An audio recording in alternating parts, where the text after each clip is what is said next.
Alright everybody, it's Mr. Fred. I just want to start out this video with a quick shout out and thank you to the PS217 Parents Association who have sponsored the purchase of an HD webcam. So now not only will you guys get to see these videos in much higher quality, you'll be able to track the unbelievably pathetically slow growth of my beard. And this is what I have to compete with every day. Look at that beard. So this video is going to be on endgame technique. And the reason why I'm making the second video about the endgame as opposed to, say, the opening is because you can't really play chess if you don't know how to checkmate somebody. So let's jump right into it. So the first checkmate I'm going to show you is what I like to call the double roller checkmate. And the rooks are going to work together. In chess, we call that in coordination. The rooks are going to work in a coordinated way to squeeze your opponent's king down the board. In every kind of checkmate situation, we're usually trying to take away squares from our opponent's king, to restrict our opponent's king activity, and to limit them to fewer and fewer squares to make it easier for us to achieve checkmate. Checkmate, just as a quick reminder, is when your opponent's king is in check and they can't get out of check. They can't escape, they can't block, and they can't capture the piece putting them in check.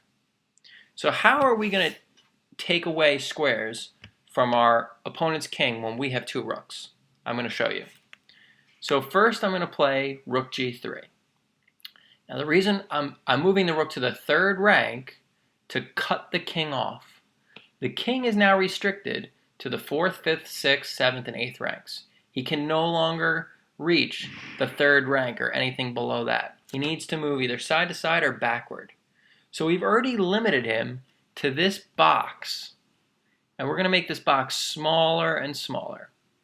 Now I didn't move the d rook to the third rank because then the black king just would have captured him. So I moved this rook instead. So now let's say black comes here. Wants to make my life difficult. He's not going to go back. He's not going to move backwards willingly. So we're going to have to push him back.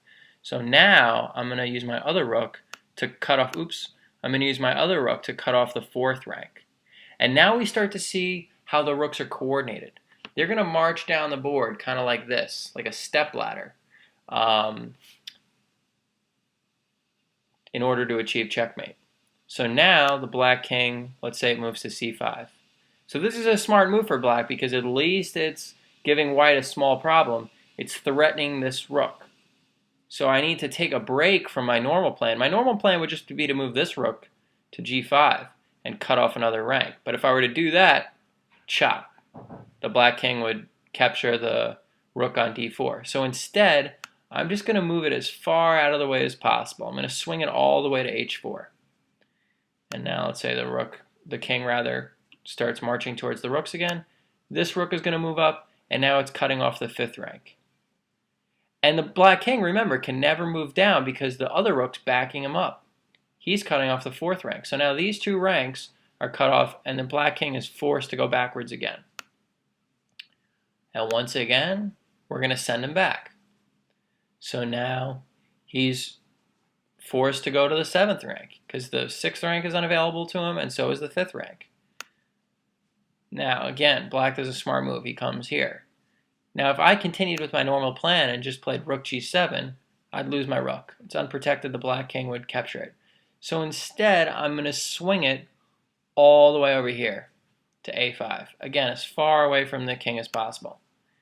But now the king is threatening my other rook. So I'm going to do the same thing. I'm going to move him as far away as possible.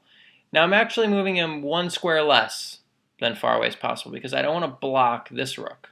I need them to work together.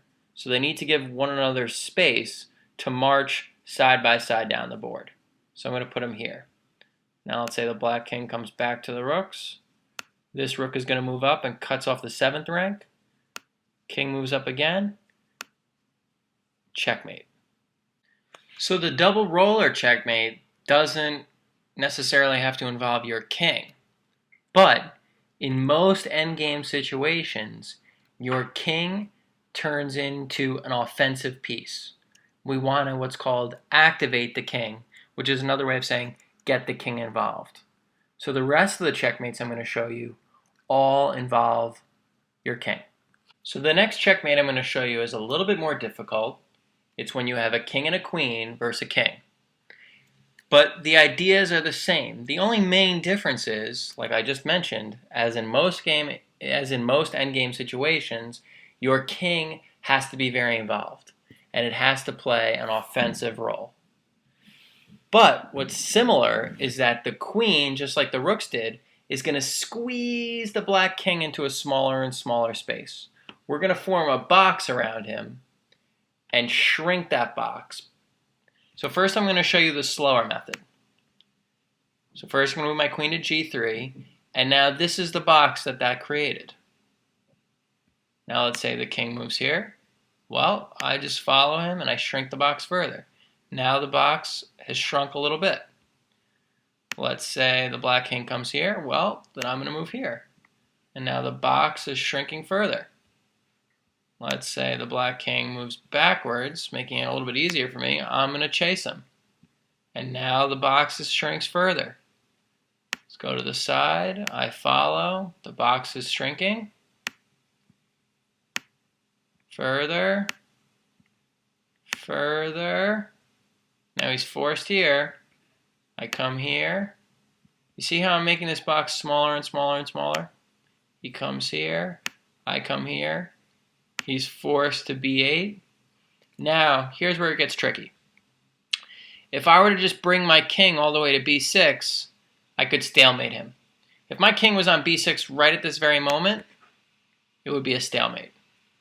So instead, I move my queen here, trapping the king on the side of the board and making sure that he always has a square to move to.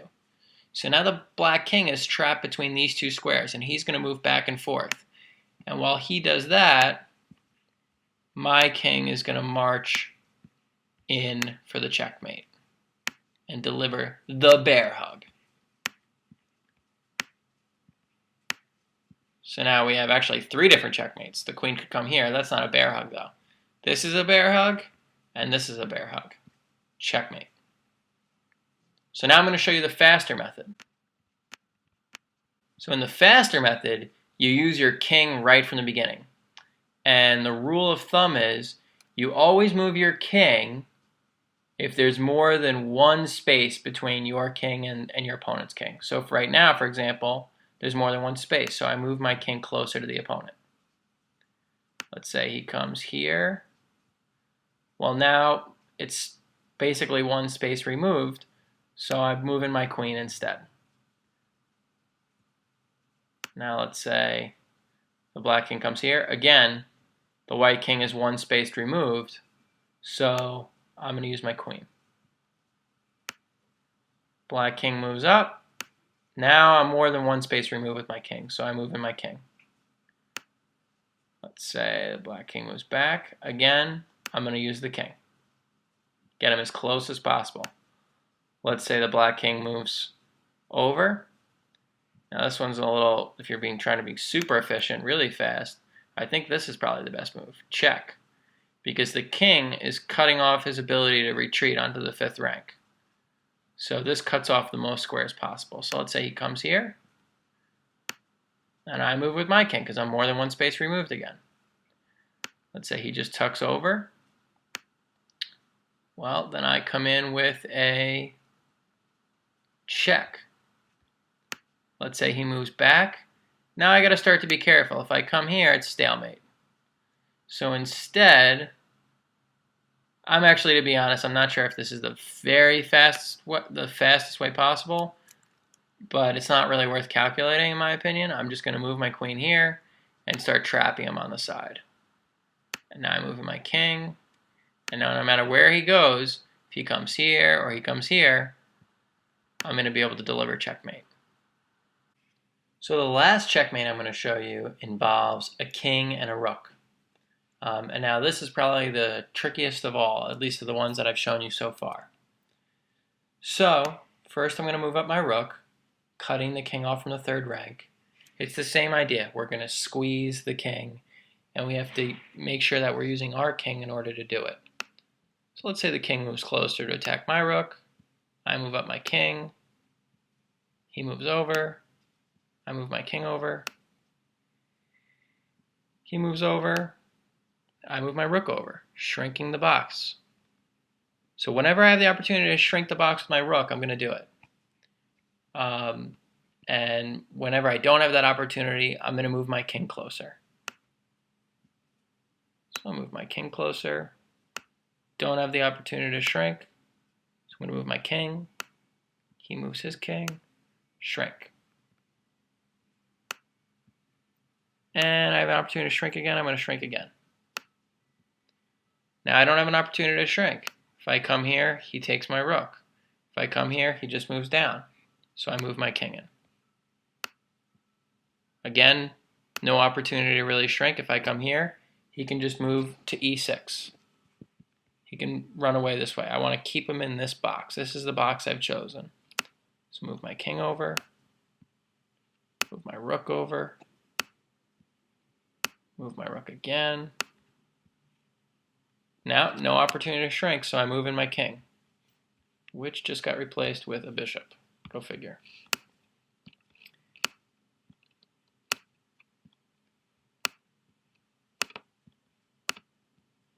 And now, by moving my rook here, I've created my ideal checkmate situation.